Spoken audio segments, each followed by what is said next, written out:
Expectations are powerful. If your spouse and you are talking, you expect your spouse to say one thing, he actually says something else, what do you often hear? What he said or what you expected to hear? Expectations are powerful. They can get in the way, and not just of communication. When Arlene and I were newlyweds, we went off to seminary together, and we spent a lot of time pounding the streets of San Francisco because we were broke and it was cheap entertainment. Now, one of our favorite places to go was Chinatown. Loved the sights, the sounds, the smells. Loved being the two tallest people there. That was always fun. And it was in Chinatown where I first saw in a shop a samurai sword for sale. Now, I was training to learn how to use a sword at the dojo where I trained in San Rafael, just north of San Francisco.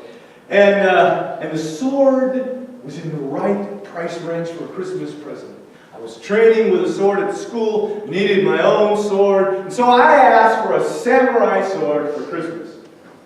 And I fully expected to get one, and I was so excited. It was all I ever talked about. And sure enough, as Christmas was rolling around, there appeared under the tree this big square box. And I just knew there was a sword in there. Now I got to tell you, looking back, I'm not sure that a samurai sword would have fit in that box, in spite of how big it was, but that didn't matter because I fully expected to get a samurai sword for Christmas. So Christmas morning arrived, I dove into the box, tore the paper off, opened it up, and found a very nice tweed sport coat.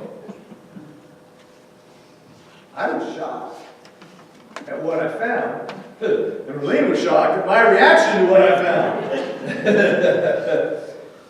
Expectations are powerful things. And when you don't get what you expect, it shocks, doesn't it?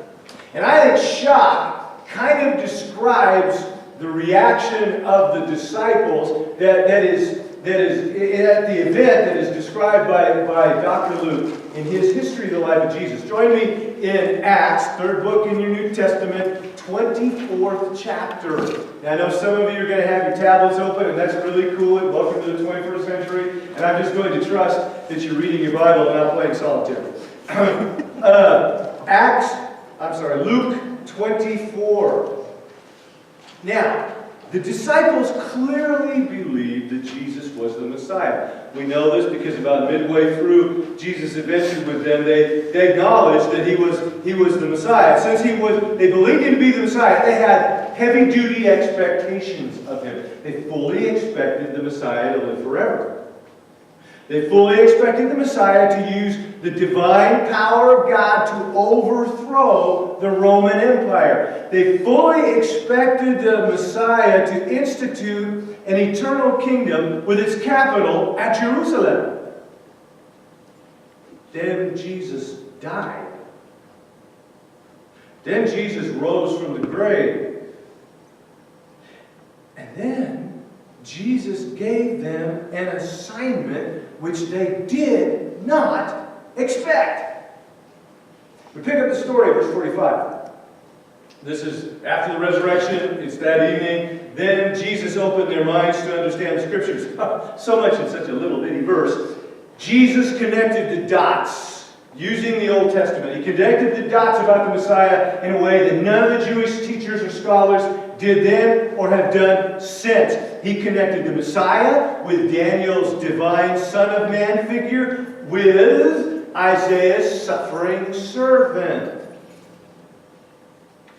Verse 46. He said to them, "Thus it is written, that the Christ, the Messiah, would suffer and rise again from the dead the third day, and that repentance for forgiveness of sins would be proclaimed in his name to all the nations, beginning from Jerusalem. You are witnesses of these things." Jesus put it all together.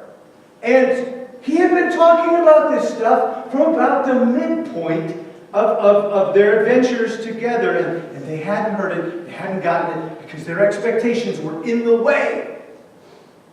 Let's see. Jesus would die. Yeah, check, he said that. He'd be raised on the third day. Check, yeah, he said that.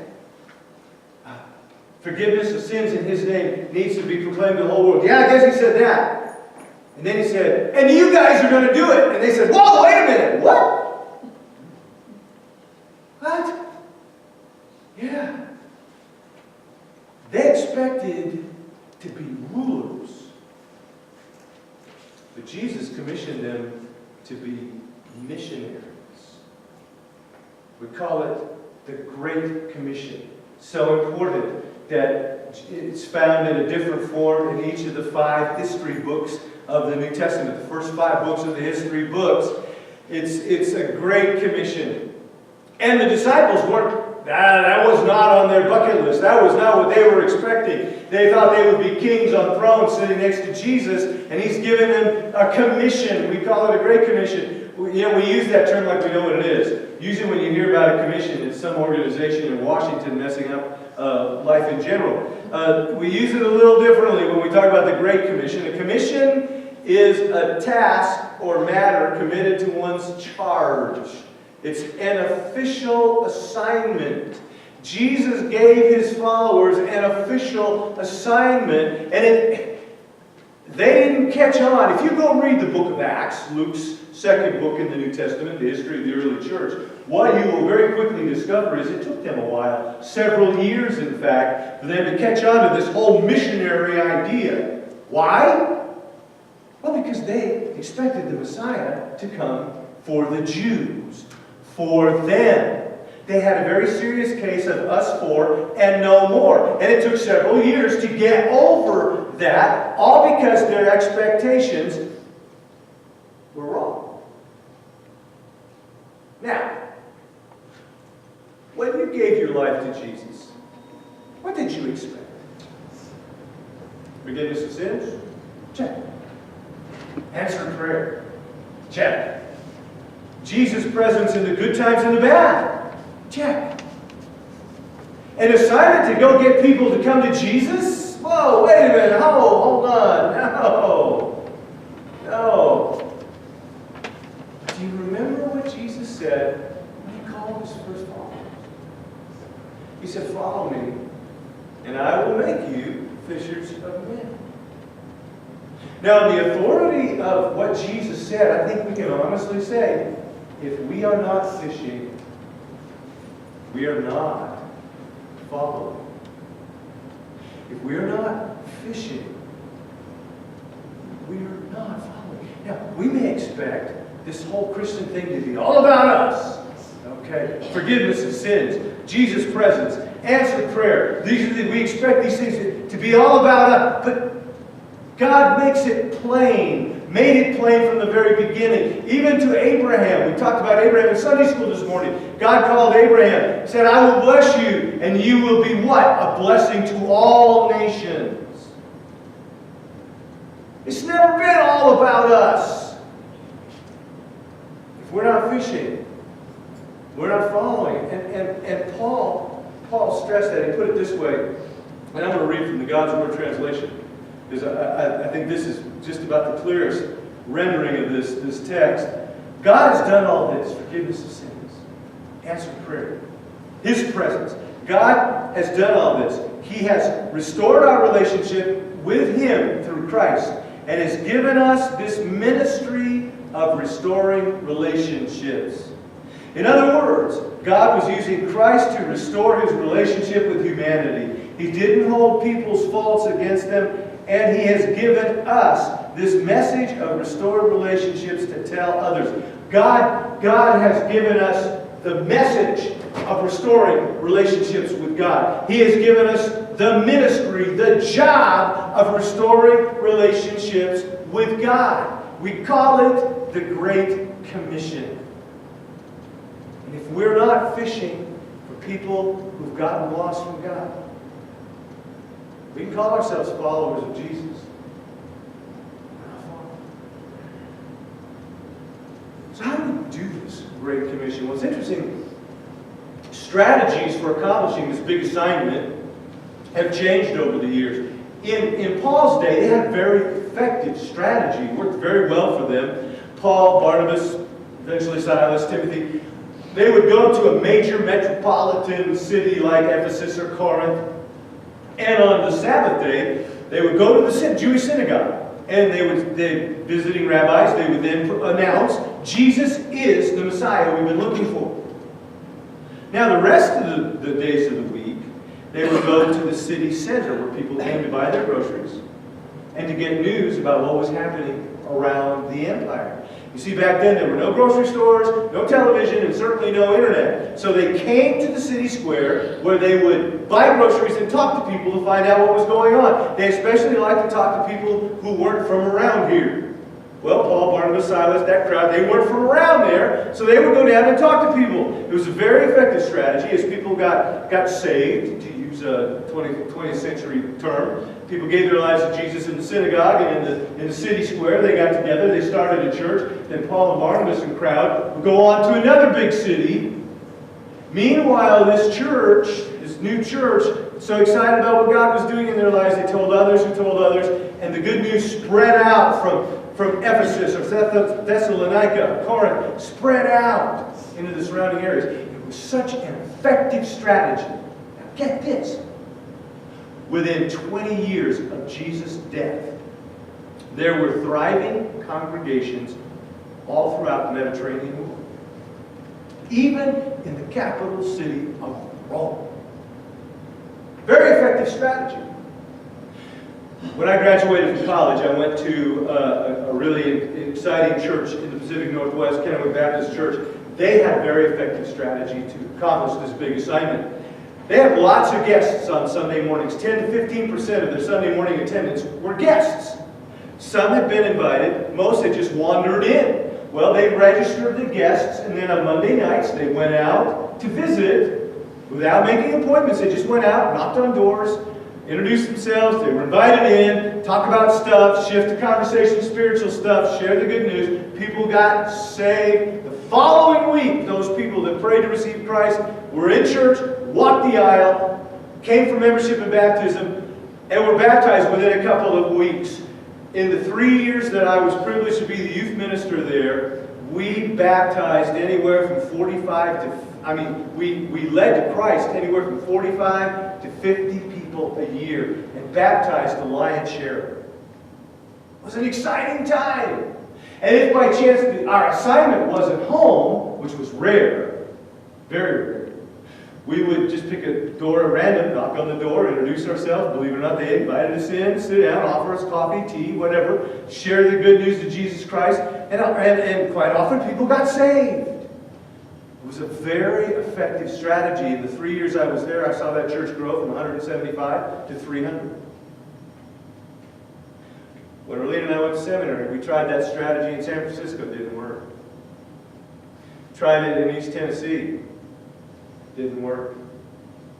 Tried it at Temple, my previous pastor, before coming here. We tweaked it a little bit. I actually spent 2 years going door to door with an evangelism survey, knocking on the door, introducing myself, going through, can I ask you a few questions? Take a survey. Yes, sir. And with, in your opinion, how does a person go to heaven? Share the gospel. 2 years. No one prayed to receive Christ. No one visited our church in response. I tried it here for 2 years. Same result. What happened? The culture has changed. The culture has changed, folks. In the 70s, people still believed the Bible was authoritative. People had a churchy background.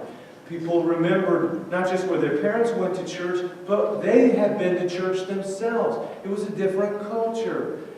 Just since the 90s, there has been a 30% increase in a group of people now called the nuns. And that's not N-U-N-S. Okay. The Catholics are not having a big thing. Go. N-O-N-E-S. 20% of Americans are nuns. They have no religious affiliation and absolutely no interest in religion whatsoever. They distrust the church. Further, 5 out of 6 millennials and millennials are spiritual people. They admire spirituality. They want to be spiritual. But 5 out of 6 millennials would not come to church for spiritual guidance. They wouldn't do it. They would not do it. Our culture has changed. So how in the world are we going to accomplish our big assignment, our Great Commission, given the change in our culture? Well, I have a couple of strategic goals I want to share with you this morning. First, as a church, we will do what Jesus did. We will do what Jesus did. Allow me to take a moment and read to you the dream statement from our dream workshop. This is what we believe is God's dream for our church. We will shine Jesus' love upon our neighbors through specific projects designed to meet their immediate spiritual or physical needs.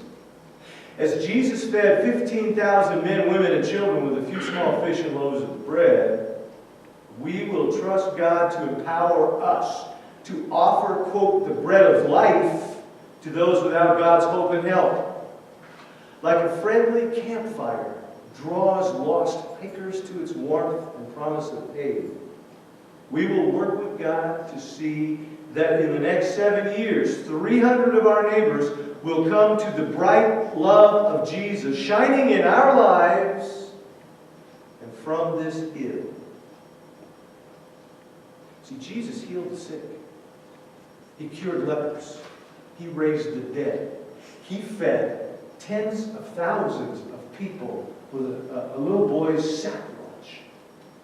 Now, we could do all of that if God so chose, but I have not seen that God has granted us the gifts and abilities to do that. But what we can do to shine Jesus' love on our neighbors as a church, we can wash cars for free. We can change oil in those cars for free. We can clean windshields for free. We can find projects that meet needs and share Jesus' love. As a church, as a group, as individuals, we will do what the disciples did. What the disciples did. In Colossians chapter 4, 5, and 6, Paul said, conduct yourselves with wisdom toward outsiders, making the most of the opportunity to be around outsiders. Be wise. Let your speech always be with grace, as though seasoned with salt, so that you will know how you should respond to each person. And then I love 1 Peter 3:15, where the big fisherman wrote, but sanctify Christ, set him apart as Lord, boss in your hearts, always being ready to make a defense to everyone who asks you to give an account for the hope that is in you, yet with gentleness and reverence. That's what the disciples did. That's what disciples have always done. That strategy has not changed. They lived their faith. They were wise in their faith. And people noticed and saw a difference, so they asked. And they shared their faith about the hope that is in them. And then they invited people to come with them to church to experience that faith firsthand. It worked 2,000 years ago. It worked 1,000 years ago. It worked in the 70s, and it works today, folks. It may take a little bit longer because we are literally like missionaries in a non-Christian culture. Write it down. America is no longer a Christian nation. Not that we ever really were, but we had a backdrop of Christianity. That's pretty much gone. We really are missionaries. This is how missionaries have always done it. And it works. Let me give you some statistics to reinforce that. 1/2 of rechurched adults, that's an interesting term. These are people that left the church probably when they graduated from high school. And they've come back. 1/2 of those came back to church because they were invited by a friend. They were invited by a friend. 90% of millennials, these are the people that want to be spiritual but won't come to church for spiritual training. 90% of millennials would listen to a friend share how to become a Christian. They're open to it. 90%. They may not all receive Christ, especially if it's the first time they've heard it, but they'll listen. And I love this quote from Evangelism Outside of the Box. In a postmodern world, Authentic, Spirit-filled community is the most powerful apologetic. A group of believers who live their faith, who walk their faith, who walk side by side, who support each other and pray for each other and help each other. A group of believers that come together in a spirit of unity to worship God, to raise their hands metaphorically and literally together to the Lord. That is the biggest apologetic, the biggest defense for the faith, the biggest proof of the reality of what we say we believe. So you see, if we just do the church right, that proves that what we believe is real. Let me suggest a strategy to help us both as a body and as individual believers to actually pull this off.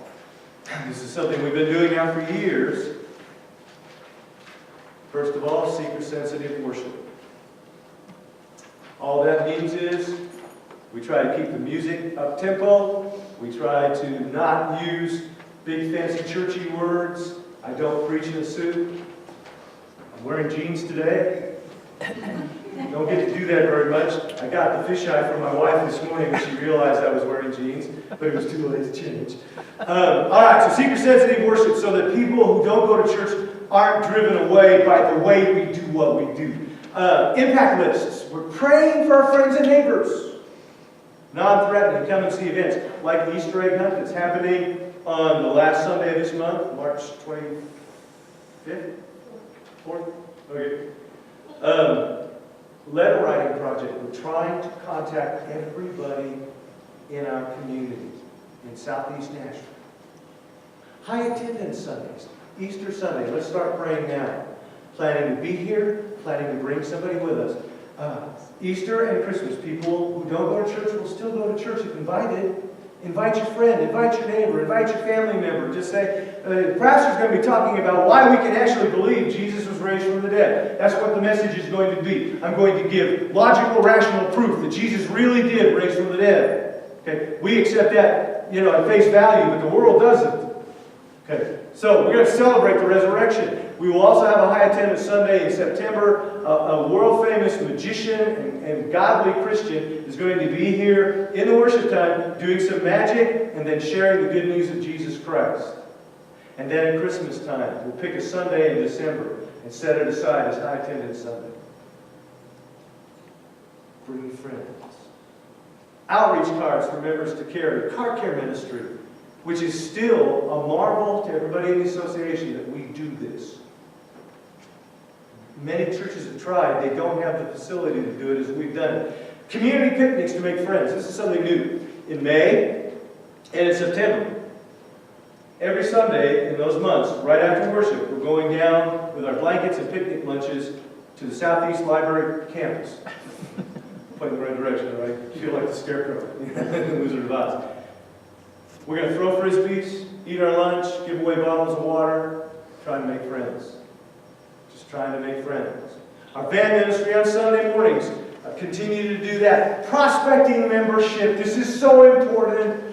Like the 49ers prospected for gold in the California gold rush, we need to be prospecting for new people. People who are looking for the truth. People who are looking for Jesus. Who need a church home. We need to be on the hunt, on the prowl. We'll talk more about that next Sunday. And then finally, every member praying for God to grow His church. Do not think that you can hire a preacher to grow your church. Do not think that a gifted Sunday school teacher or a gifted Bible teacher will grow your church. Jesus said, I will grow my church, and the gates of death will not be able to keep it out.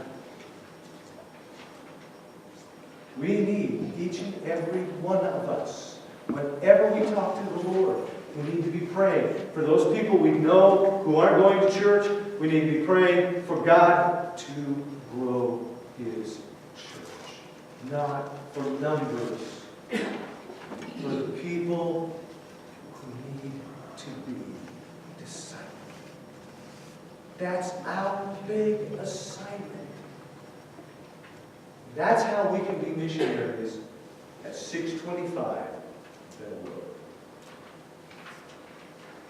Let's pray.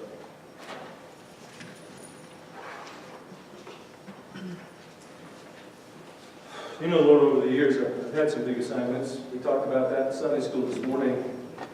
Professors demanded a lot. I thought too much. Used to drive me crazy. Professors acted like theirs was the only class we were attending. They piled on the homework. Father, this big assignment you've given us, I got to tell you, it's daunting. It almost feels impossible. Given our culture, given the way most churches have turned into Christian ghettos where the Christians go to be with Christians and they don't know anybody that isn't a Christian.